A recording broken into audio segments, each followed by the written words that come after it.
রায়দিঘি ইমামদীপুর গড়বেড়ে ভয়াবহ অগ্নিকাণ্ড। রায়দিঘি বিধানসভার ইমামদীপুর গদবেড়ে আগুন লেগে ভস্মীভূত হল গৃহস্থের ঘর। সূত্রের খবর, আগুন লাগার সময় ঘরের মধ্যে ছিলেন মঞ্জুর নাইয়া ও তার স্ত্রী। স্থানীয়রা গিয়ে তাদের উদ্ধার করেন। কিভাবে আগুন লাগলো তা জানা যায়নি, তবে প্রাথমিকভাবে মনে করা হচ্ছে শর্ট সার্কিট থেকে আগুন লেগেছে। আগুনে ঘরের সবকিছু পুড়ে গিয়েছে। আগুন লাগার পর স্থানীয় বাসিন্দারা আগুন নেভানোর কাজে হাত লাগায়, কিন্তু কোনোভাবে আগুন নেভানো যায়নি। এই ঘটনায় এলাকার মানুষজন আতঙ্কিত হয়ে পড়েছেন।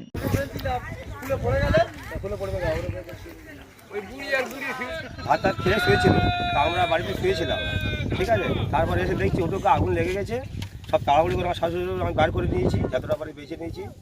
জল মারলাম, জল মেরে একটু সাইজ করলাম, ঠিক করলাম, করে একটু আগুন দেওয়ালাম। সব জিনিসপত্র একটা কাঠ বার করে দিয়েছি। আপাতত ছিল, আর বাকি কিছু বার করতে পারিনি, সব পুড়ে গিয়েছে, ঠিক আছে। সব পুড়ে গিয়েছে, এই একটা ঘর ছাড়া আর ঘর নেই। আমরা ওখানে ধান যাচ্ছিল, এসে দেখলাম ওখানে বয়স্ক একটা বুড়ো বুড়ি শুয়েছিল। আগুনটা ভিতর থেকে ধরেছে কীভাবে ঠিক আমরা ঠিক বলতে পারছি না। আমরা এসে আবার চেষ্টা করলাম আগুনটা ছাড়াবার। অনেকক্ষণ চেষ্টা করার পরে ভিতরতে আগুন লাগার পরে আমরা বেশি আর আয়ত্তে আনতে পারলাম না, আগুনটা ঘরটা নষ্ট হয়ে গেল। আমার লোক এখানে গাদা ধারছে, ইতির মধ্যে 5-6খানা লোক আসছে দেখলাম দুটো লোক এখানে শুয়েছিল। দেখলে একটা বুড়ি আর বুড়ো ঘরের ভেতর শুয়ে আছে। ইতির মধ্যে ঘরের ভেতর থেকে আগুন লেগে যায়। ওরা ছুটে পড়ে এসে কোনো রকম বুড়ি আর বুড়োটার উদ্ধার করলো। যে জিজ্ঞেস করছে কীভাবে কী হয়েছে, ওরা কিছু বলতে পারছে না। যাই জিনিস, টাকা পয়সা, হাঁড়ি খোলা যা ছিল সব একদম এই মোড় থেকে সব পড়ে গেছে। সব লোক হাঁড়ি খোলা, বাবা তোমার বালতি টালতি নিয়ে জল মারছিল, কোনো জিনিস কোনো উদ্ধার করতে পারিনি, সব ঘেঁচতে পারিনি। আগুনের কাছে সম্পূর্ণটা সব পুড়ে গিয়েছে। এই বাড়ি ছাড়া আর অন্য বাড়ি আছে?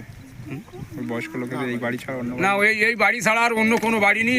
এই বাসা বাড়ি, এই শুধু এখানেই থাকে। আমরা চাল ডাল নানান রকম গ্রাম প্রতিবাসী যা 2-1 কিলো করে দিই, তাই খেয়ে থাকে এখানে।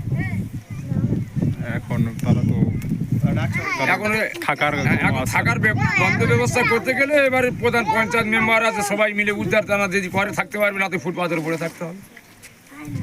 আপনার নাম? আমার নাম আলমপুর কাইত। নিউজটি নিবেদন করছে আহমেদ এন্টারপ্রাইজ।